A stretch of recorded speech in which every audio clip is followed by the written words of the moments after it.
E nós vamos hoje para o capítulo 7, né, de Amós. E no capítulo 7 de Amós, nós vamos introduzir algumas, é introduzido por algumas visões, né? Aqui vocês podem observar, nós temos nos capítulos, o capítulo 7 ele é dividido em alguns itens, fórmulas introdutórias, né? Depois nós vamos ter a visão propriamente dita, a intercessão de Amós e o arrependimento da divindade.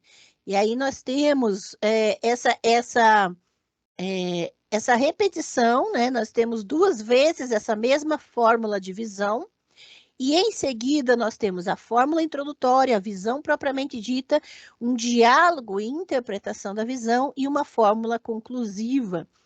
Essa esquemática foi feita por Thomas Homer na sua introdução ao Antigo Testamento, especificamente quando ele analisa o livro de Amós. E ele faz esse gráfico para nós percebermos que existe um esquema que é utilizado e repetido nos capítulos 7 e 8 para colocar essas visões, né? Essas visões, uma sequência de visões que é distribuída nesses 2 capítulos. Então, nós temos no capítulo 7, do 1 ao 3, uma visão de gafanhotos, dos versículos 4 a 6, uma visão de fogo, e dos versículos 7 a 9, uma visão do que os tradutores colocaram como prumo.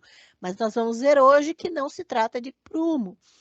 E é importante que a gente saiba o que realmente está no texto, né? E não o que nós fomos conduzidos a acreditar que está no texto pelos tradutores. E os subsequentes pregadores que não vão no texto da língua original, mas mantêm esses erros dos tradutores, esses equívocos, inclusive algumas aberrações, né? Então, no capítulo 7, existem 3 visões específicas, e depois, no capítulo 8, existe uma outra visão, que vai listar, ao todo, 5 visões acerca do juízo divino. Então, agora a divindade vai trazer juízo, vai dizer o que vai acontecer com o povo em consequência de todos aqueles atos, de todas aquelas denúncias que foram feitas até o capítulo 6. Qual vai ser a consequência? E veja, aqui a gente tem que estar muito atento, porque nós temos textos de épocas distintas. Quando o texto se refere à destruição do Reino do Norte, Israel, pelos assírios, esse trecho está se referindo, esse trecho é posterior, ele está se referindo a algo que já aconteceu. E a época de Amós ainda não tinha sido destruído o Reino do Norte. Então, nós temos que ficar atentos que quando se refere à destruição do Reino do Norte pelos assírios, nós temos já um texto que vem em sequência, posteriormente ao que foi dito.